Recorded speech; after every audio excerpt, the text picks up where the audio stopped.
Welcome to AR6 news bulletin. ముందుగా headlines. Kurnool ప్రజలకు అండగా ఉంటా మాజీ రాజ్యసభ సభ్యుడు టీజీ వెంకటేష్.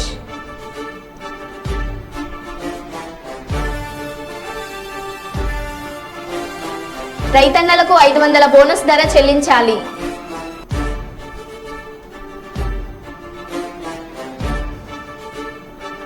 ఏడవ రోజుకు చేరుకున్న భద్రకాళి భద్రేశ్వర్ల శ్రీ కళ్యాణ బ్రహ్మోత్సవాలు.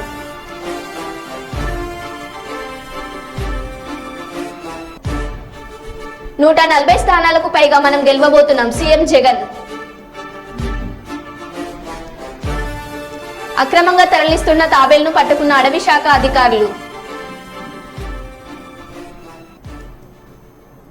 ఇక వివరాల్లోకి వెళ్తే, హైదరాబాద్ కలెక్టర్ సమావేశ మందిరంలో జిల్లా స్థాయి multi member appropriate authority committee సమావేశం జరిగింది.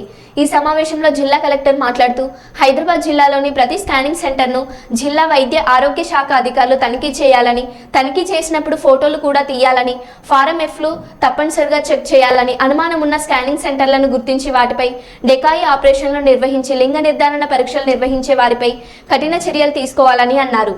యుక్త వయసులో ఉన్న యువతకు గర్భస్థ లింగ నిర్ధారణ నిషేధిత చట్టం గురించి అవగాహన కల్పించాలన్నారు. యుక్త వయసులో వచ్చే మార్పులపై అన్ని కళాశాలల్లో యువతకు అవగాహన కల్పించాలని తెలిపారు.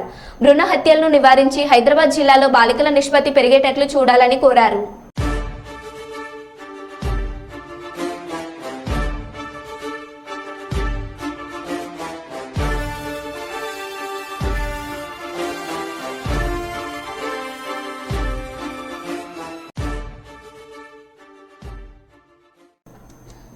స్థానిక రాయలసీమ యూనివర్సిటీలోని ఇంజనీరింగ్ బ్లాక్లో ఏర్పాటు చేసిన కంట్రోల్ రూమ్స్, 8 అసెంబ్లీ నియోజకవర్గాలకు సంబంధించిన ఈవీఎం యంత్రాలను భద్రపరిచిన స్ట్రాంగ్ రూమ్లకు సంబంధించిన సీసీ కెమెరాల లైవ్ ఫీడ్ను జిల్లా SP Krishnakanth, joint collector Panyam RO Narapureddy మౌర్యతో కలిసి జిల్లా కలెక్టర్, జిల్లా ఎన్నికల అధికారి డాక్టర్ జి సృజన పరిశీలించారు. ఈ సందర్భంగా కలెక్టర్ ముందుగా రాయలసీమ యూనివర్సిటీలోని ఇంజనీరింగ్ బ్లాక్లో ఏర్పాటు చేసిన కంట్రోల్ రూమ్లో ఈవీఎంలను భద్రపరిచిన స్ట్రాంగ్ రూమ్లను, సెక్యూరిటీ కారిడార్లను కవర్ చేసేలా ఏర్పాటు చేసిన సీసీ కెమెరాల పనితీరును పరిశీలించారు.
చరిత్ర ప్రసిద్ధిగాంచిన శ్రీ భద్రకాళి ఆలయంలో భద్రకాళి భద్రేశ్వరుల శ్రీ కళ్యాణ బ్రహ్మోత్సవాలు 7వ రోజుకు చేరుకున్నాయి.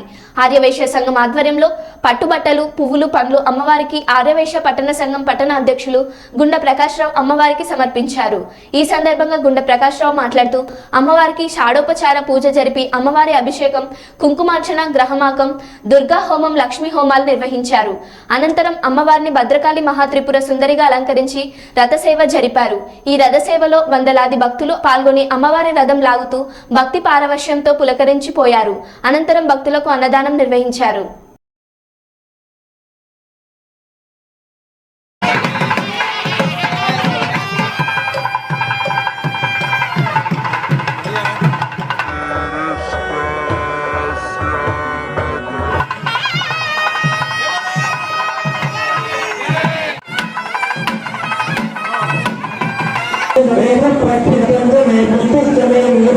मे प्रभुद मे बहुद मे भोजस्व मे पूर्णंज मे पूर्णतरंज मे क्षरस्व मे भोजवास्व मे नंज मे क्षत्र मे देवय समस्त मे पूर्णासहास्व मे पथवास्व मे भुवस्व मे भुवाकारस्व मे विश्व मे कर्मस्व मे तस्व मे सूर्यस्व मे प्राणस्व मे होदात्मे पार्श्वे आरोग्य भुवस्वी अंजाते नमः प्रयस्तात्मं भिन्नलो भगवान्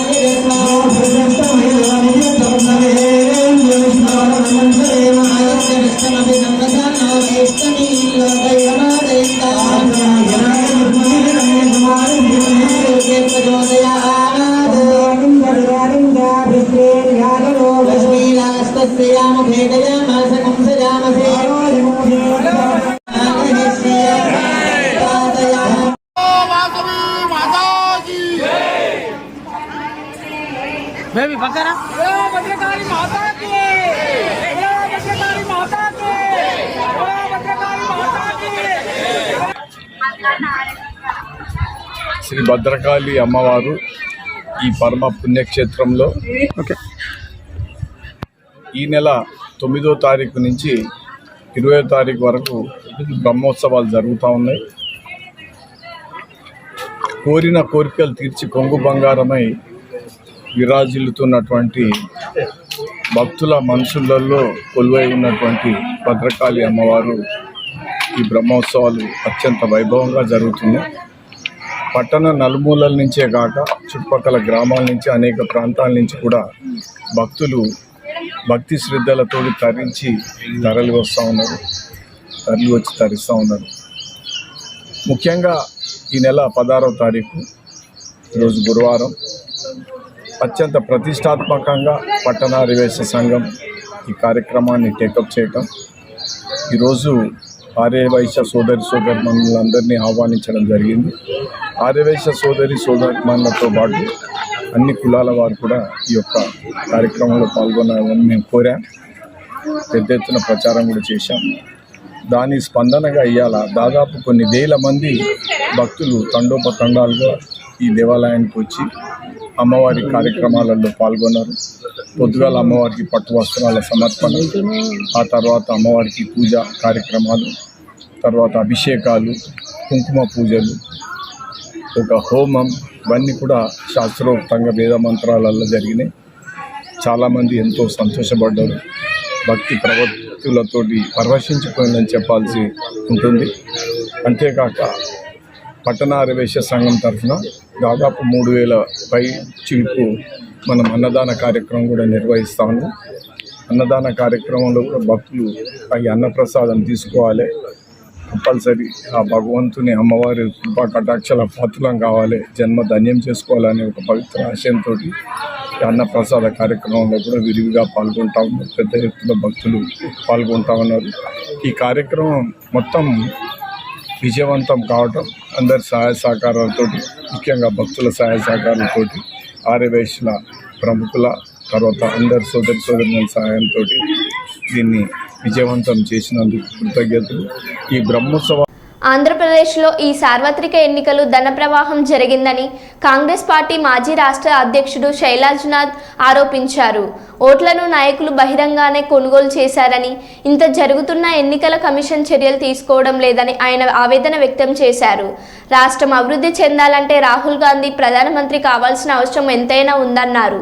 దేశంలో కాంగ్రెస్ పార్టీ అధికారంలోకి వచ్చిన వెంటనే ఏపీకి ప్రత్యేక హోదా వస్తుందని ఆయన తెలిపారు. స్నేహితులారా, ఎన్నికలు జరిగి 3 రోజులు. ఈ రోజున ఎన్నికల్లో పాల్గొన్న పార్టీల్లో ఈనాటి అధికార పక్షం ప్రధాన ప్రతిపక్షం యొక్క మాటలు వింటుంటే ఆశ్చర్యం వేస్తూ ఉంది. ఈ రాష్ట్రానికి ఏమి చేస్తాం, కేంద్రాన్ని నిలదీయకుండా జాతీయ ప్రాజెక్టులుగా ఉన్న పోలవరం పూర్తి కాదు, రాయలసీమ ఉత్తర ఆంధ్రాకున్న ప్రత్యేక ప్యాకేజ్ రాదు, ప్రత్యేక తరగతి హోదా రాదు. ఆనాడు కాంగ్రెస్ పార్టీ ఇచ్చిపోయిన అనేక పెద్ద పెద్ద సంస్థలు అవన్నీ దిక్కు లేకుండా పోయే పరిస్థితి ఉంది. రోజున అని ఎలక్షన్ కమిషన్ అడుగుతూ ఉన్నాం, మీరు ప్రతిసారి అభ్యర్థి మా అభ్యర్థులు ఉన్నారు, నేను అభ్యర్థిగానే ఉన్నా ఇంతవరకు ఇప్పటికి కూడా. ప్రతిసారి మీటింగ్లు పెట్టి మీరు ఆఖరికి ఫ్రీ అండ్ ఫెయిర్ ఎలక్షన్ చేయండి, మీరు జాగ్రత్త అని మాట్లాడతారు ప్రతి మీటింగ్లో. పాపం కొత్త అభ్యర్థులు అయితే భయపడి చచ్చుంటారు చూసాక ఏం జరుగుతుందో ఆయన ఇది అని. ఇంత విచ్చలవిడిగా నడి రోడ్డు మీద పట్టపగలు డబ్బులు వచ్చుతూ ఉంటే ఎలక్షన్ కమిషన్ వారి దృష్టికి రాలేదా అన్నదే నా ఆవేదన. రావాలి కదా. ఆడ క్వార్టర్ బాటిల్ పట్టుకున్నాం, ఇది కాదు కదా. లేకపోతే అభ్యర్థి 4 వాహనాలు ఎక్కువలో పోతుంటే సీజ్ చేసినాం, ఇవి కాదు కదా. నడి రోడ్డు మీద ప్రజాస్వామ్యంలో ఓటర్ని కొనే ప్రయత్నం, కొంటున్న ప్రయత్నం చూసాం. అనేక మంది సాక్ష్యాలు కూడా ఇస్తాం ఎవరు ముందుకు వస్తే. కాబట్టి నేను డిమాండ్ చేస్తూ ఉన్నాను ఎలక్షన్ కమిషన్ని. మిగతా రాష్ట్రాల గురించి పెద్దగా మాట్లాడేది కానీ వాళ్ళు మాట్లాడుకుంటారు. నా రాష్ట్రం వరకు నేను మాట్లాడేది ఒక్కటే, ఇక్కడ నడి బజార్లో ప్రజాస్వామ్యం అపహాస్యం చేయబడింది, ఓటర్ యొక్క డిగ్నిటీకి భంగం కలిగింది. సమాన అవకాశాలనే రాజ్యాంగ స్ఫూర్తికి ఇక్కడ తూట్లు పరచబడ్డాయి. ఇక్కడ కోట్ల రూపాయలు బహిరంగంగా పంచబడ్డాయని ప్రజలు మాట్లాడుకుంటూ ఉన్నారు. కనుక ఒక నిష్పక్షపాతమైన స్వతంత్ర సంస్థతో విచారణ జరిపించాలి ప్రజలు కోరుకుంటూ ఉన్నారు. ఈ భారతదేశ ప్రజలు ఈరోజు కోరుకుంటూ ఉన్నారు. వారు అనుకున్న ప్రజాస్వామ్యం ఇదే కాదా అని భయపడతా ఉన్నారు. వారు అనుకున్న ప్రజాస్వామ్యం వేరే. అప్పుడు వాళ్ళు అడిగారు లాస్ట్ నిన్న వస్తా ఒక పాట చూశాను, పాతకాలం రామారావు గారిది, ఓటు వేయండి అయ్యా బాబు, ఓటు వేయండి అమ్ముకోవద్దండి. ఎప్పుడో 1950s ఉండి ఉంటుంది బహుశా అది. ఆ కాలం నుంచి ఆఖరికి రేపు ఓటు కొనొద్దండయ్యా బాబు, ఓటు వేయండి అని చెప్పే కాలం వస్తే ప్రత్యేకమైన భాష ఈరోజున రాజకీయ రంగంలో వస్తూ ఉంది. ఆ భాష ఏంటంటే కరెన్సీ మోతలు, కరెన్సీ పటపట్ల మనకు కనిపిస్తూ ఉన్నాయి. ఎంత పని చేసినా ఎలక్షన్ కమిషన్ వారికి దీనిపైన యాక్షన్ తీసుకోమని దీన్ని పంపిస్తూ ఉన్నాం. ఇంకొకసారి నిర్ణయించుకుంటూ ఉంటాం. దీనిపైన సరైన స్పందన లేకుంటే తగిన గౌరవాలతో, తగిన మర్యాదలతోనే ప్రతి ఒక్కరికి ఎవరిని ఇన్సల్ట్ చేద్దాం ఉద్దేశంతో లేదు. రాజ్యాంగబద్ధమైన బతుకు బతికే వాళ్ళం, బాబాసాహెబ్ అంబేద్కర్ ఇచ్చిన బతుకు బతికే వాళ్ళం. కాబట్టి ఖచ్చితంగా అవసరమైతే దీనికి సరైన స్పందన లేకపోతే భారత అత్యున్నత న్యాయస్థానానికి కూడా ప్రజల పక్షాన ఒక పిల్ పంపించడానికి కూడా ఆలోచన చేస్తూ ఉన్నాం. ఇది మంచిది కాదు, దీన్ని అందరూ కూడా ఖండించాలి. దీన్ని నవ్వుకోవడం కాదు, 2000 ఇచ్చాయంట 1000 ఇచ్చాయంట అని అట్లా అనుకోవడం కాదు. దాన్ని ఖండించాల్సిన అవసరం ఉంది.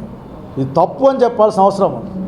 లేకుంటే ఓటు కొనుక్కున్న వాడు శాసనకర్తగా మారితే ఏ శాసనం చేస్తాడో మనకు అర్థమవుతుంది. ప్రజాక్షేత్రంలో లేకుండా పైసల క్షేత్రం నుంచి వచ్చి ఇక్కడ చేస్తే వాళ్ళు చేసే శాసనాలు ఏందో, ఆ శాసనాలు అమలు ఏందో కూడా మనకు అర్థమైంది. చూసాం గతంలోనే దాన్ని వస్తూ ఉన్నాం. ఇది హయ్యెస్ట్ టైం.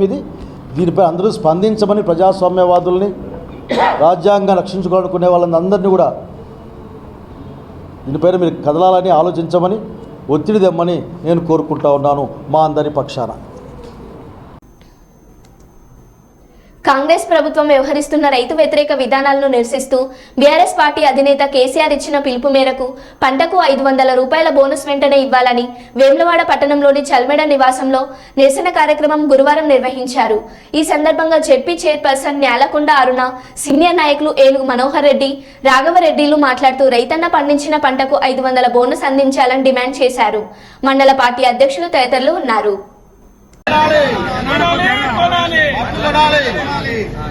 తడిసిన ధాన్యాన్ని వెంటనే క్వింటాలకు 500 బోనస్లు వెంటనే, క్వింటాలకు 500 బోనస్లు వెంటనే. తెలంగాణ కేసీఆర్ గారి నాయకత్వం, ఎన్టీఆర్ గారి నాయకత్వం, వెల్మెడ లక్ష్మణరావు గారి నాయకత్వం. జై తెలంగాణ, జై తెలంగాణ. క్వింటాలకు 500 బోనస్లు వెంటనే, పండించిన రైతు ధాన్యాన్ని వెంటనే, తడిసిన ధాన్యాన్ని వెంటనే, క్వింటాలకు 500. పార్టీ గౌరవ అధ్యక్షులు కేసీఆర్ గారి పిలుపు మేరకు ఈరోజు వేములవాడ నియోజకవర్గంలో మా ప్రజాప్రతినిధులు, నాయకులు, కౌన్సిలర్లు, అందరూ కలిసికట్టుగా ఈ రోజు నిరసన కార్యక్రమానికి ఈడ కూర్చోవడం జరిగింది. ఎందుకంటే రైతుల పక్షపాతి కేసీఆర్ గారు, ఆ పక్షపాతి అయిన రైతుకు న్యాయం జరిగేదాకా పోరాటం చేద్దామని మా అందరికి కూడా చెప్పడం జరిగింది. ఇవాళ రైతుకు గతంలో ఏందంటే అది 500 బోనస్ ఇస్తానన్నారు. బోనస్ ఇస్తా అని మాట మార్చి నిన్న కేవలము సన్నం వడ్లకే బోనస్ ఇస్తాము అనే మాట మార్చడం జరిగింది. ఆ మాటకు తగ్గట్టుగా ఇవాళ మేము నిరసన కార్యక్రమం చేపట్టడం జరిగింది. రైతుకు రుణమాఫీ అయ్యేదాకా, రైతును వెంటనే కళ్ళాల్లో ఉన్న వడ్లను వెంటనే కొనుగోలు చేసేదాకా, తడిసిన ధాన్యం కూడా చివరి గింజ వరకు కొనుగోలు చేయాలి. అన్నిటికీ కూడా రైతు పక్షపాతిన మేము నిలబడి ఇవాళ రైతుకు రుణమాఫీ అయ్యేదాకా, రైతు భరోసా ఇచ్చేదాకా, ఎందుకంటే రైతు బంధు అని మేము పెట్టి 10,000 ఇస్తే 15,000 ఇస్తామని చెప్పడం జరిగింది. ప్రజలు నమ్మి మోసపోవడం జరిగింది. కాబట్టి వాటిని అన్నిటికీ కూడా దృష్టిలో పెట్టుకుని రైతాంగం తరఫున ఇవాళ పోరాటము నిరసన కార్యక్రమం చేపట్టడం జరిగింది. ఐప్యాక్ బృందంతో భేటీ సందర్భంగా సీఎం జగన్మోహన్ రెడ్డి కీలక వ్యాఖ్యలు. మరోసారి అధికారంలోకి వస్తున్నాం, ప్రజలకు ఈ 5 ఏళ్లకు మించిన గొప్ప పాలన అందిస్తాం. ఐప్యాక్ టీం చేసిన సేవలు వెలకట్టలేనిది. రాష్ట్రంలో ప్రభుత్వాన్ని ఏర్పాటు చేస్తున్నామన్నారు. పేరు పేరున ఐప్యాక్ టీం సభ్యులతో మాట్లాడి వివరాలు అడిగి తెలుసుకున్న CM Jagan. On the day that the results would be coming out, I promised that this results would ensure that the whole country would stand up and look towards Andhra Pradesh.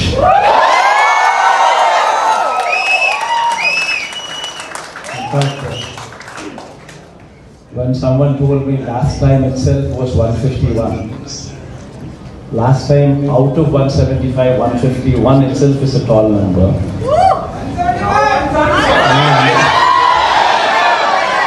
And someone told me 22 out of 25 itself is a tall number. This time, we're going to beat that record. We will surpass 151, we will surpass 20. And predominantly, God's grace, touch wood, we've given a good deliverance to the governance. The governance model that was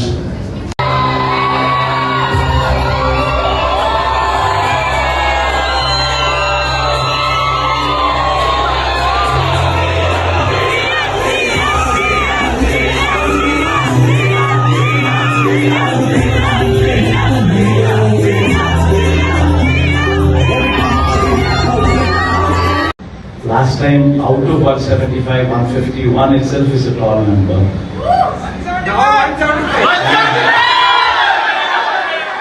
And someone told me 22 out of 25 itself is a tall number. This time, we're going to beat that record.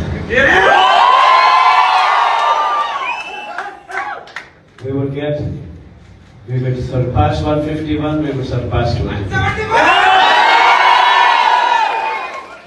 ఎవరైనా రాసినా కూడా దాన్ని పలు కోణాల్లో చూసి వాస్తవమా కాదా అన్నది తర్కించుకుని తర్వాతనే దాన్ని వార్తగా ప్రెస్లో పెడుతుంది. మరి ఇంతటి వ్యక్తి తొందరపడి ఏదో తప్పులు చేసేశారు, ఏదో మీరు చేసిన ఆరోపణలన్నింటికి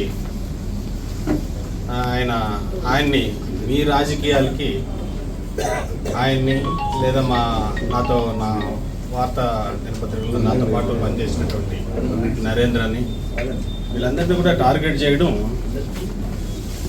గోమన కరుణాకర్ రెడ్డి స్థాయికి తగదు. ఈ విషయాన్ని మొదటి నుంచి కూడా ఆ రోజు బహిరంగ సభలో ఆరోపణలు చేసిన రోజు నుంచి కూడా అందరూ చెబుతూనే ఉన్నారు.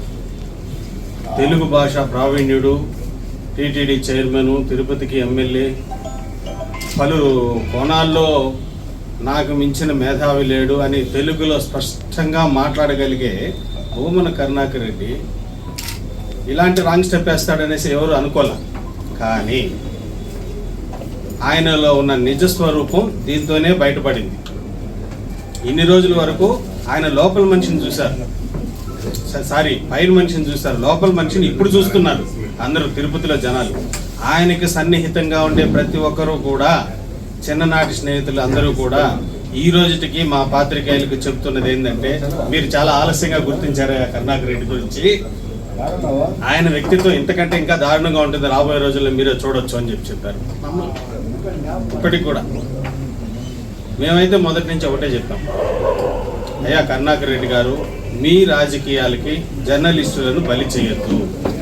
ఇందాక సార్ చెప్పారు ఉమా గారు, నేను ఆర్ఎన్ శ్రీనివాసులు కాదు, మీ ప్రత్యర్థి అయితే మీరు పోట్లాడుకోండి, చాలా చక్కగా చెప్పారు.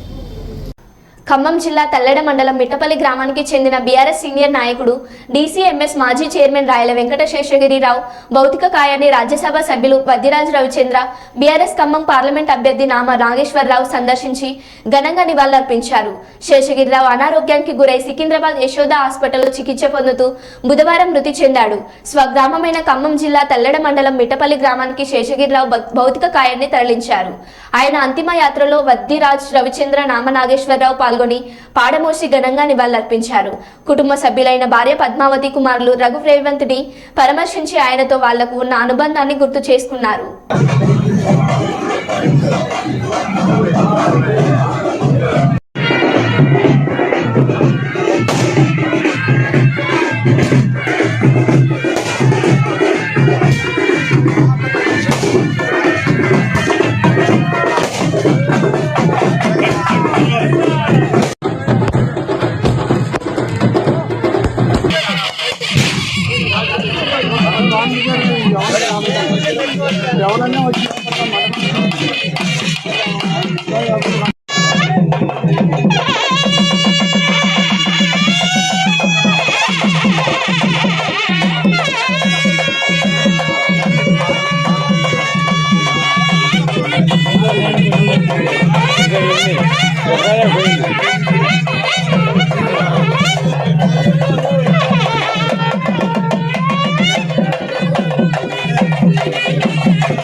జీవితాంతం కర్నూలు ప్రజలకు అండగా ఉంటూ కర్నూలు అభివృద్ధికి కృషి చేస్తానని మాజీ రాజ్యసభ సభ్యులు టీజీ వెంకటేష్ అన్నారు. ఈరోజు స్థానిక సి క్యాంపు సెంటర్ నందు ఉన్న టీజీని కళాక్షేత్రంలో ఆయన 74వ జన్మదిన వేడుకలు ఘనంగా జరిగాయి. ఈ సందర్భంగా టీజీ వెంకటేష్ మాట్లాడుతూ 50 సంవత్సరాల క్రితం పరిశ్రమల స్థాపన కోసం కర్నూలుకు రావడం జరిగిందని అన్నారు. అప్పటి నుంచి ఇప్పటిదాకా కర్నూలు ప్రజలతో మమేకమై నగరాన్ని అభివృద్ధి పరుస్తూ ప్రజలకు అండదండాలు నిలుస్తున్నాయని తెలిపారు. చుట్టూ నదులు ఉన్న కర్నూలు ప్రజలకు సరైన త్రాగునీటి వసతి ఒకప్పుడు ఉండేది కాదన్నారు. వాటిని అధిగమించి కర్నూలు నగరాన్ని సుందర నగరంగా తీర్చిదిద్దేందుకు ఎంతగానో కృషి చేశానని టీజీ తెలిపారు. కర్నూలుకి వచ్చిన కొత్తలో జిల్లాలో ప్యాక్షాన ఉధృతంగా ఉండేదని, అలాగే ప్రజా సంఘాల పేరుతో ప్రజలను వేధించేవారు కూడా ఉండేవారని, అటువంటి వారి అందరినీ ఎదుర్కొంటూ కర్నూలు ప్రజల అభ్యున్నతే ధ్యేయంగా ముందుకు సాగుతున్నామన్నారు.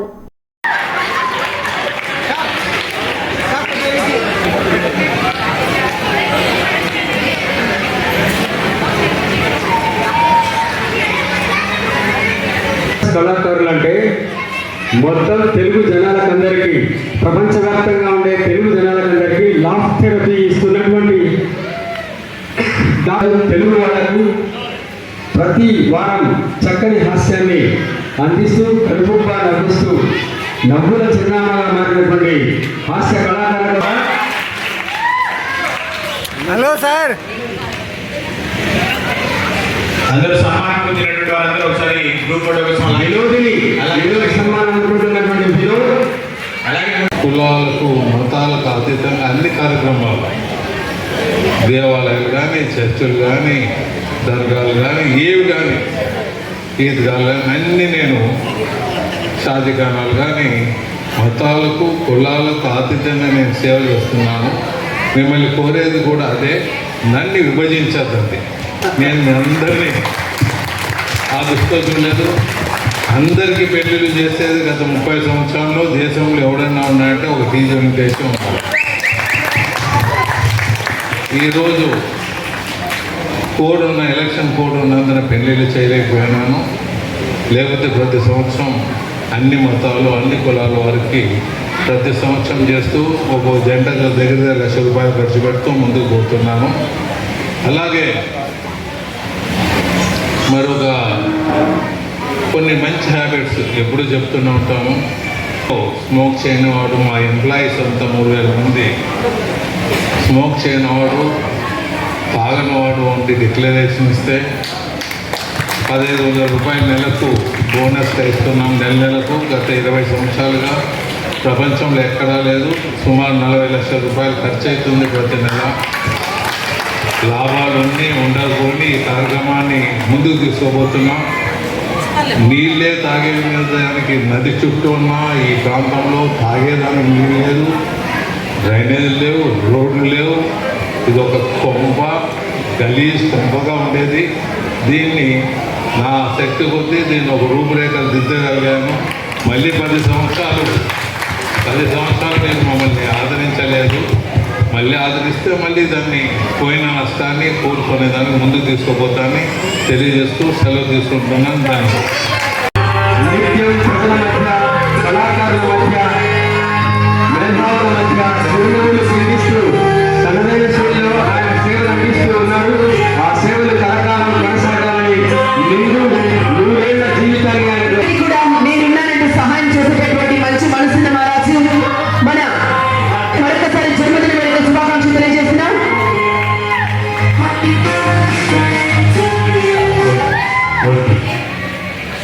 పెద్దలు, ఇవాళ జన్మదినోత్సవం అనుకున్నటువంటి మాజీ రాజ్యసభ సభ్యులు, మరి జన్మదినోత్సవం సందర్భంగా వచ్చి ఇక్కడికి విచ్చేసినటువంటి వారు మిమ్మల్ని గురించి జరుపుకుంటున్న టీజీ వెంకటేష్ గారికి జన్మదిన శుభాకాంక్షలతో మీకు వెంకటేష్ గారి గురించి మన టీజీ వెంకటేష్ గారు కళా పోషణకి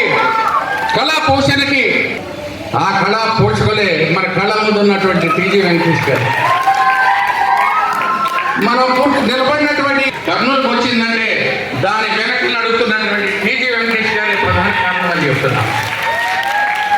మరి సమయం లేదు కాబట్టి ఈ ఇచ్చిన అవకాశం నాకు చాలా ఈరోజు మరో బులెటిన్లో మళ్ళీ కలుద్దాం. Stay tune.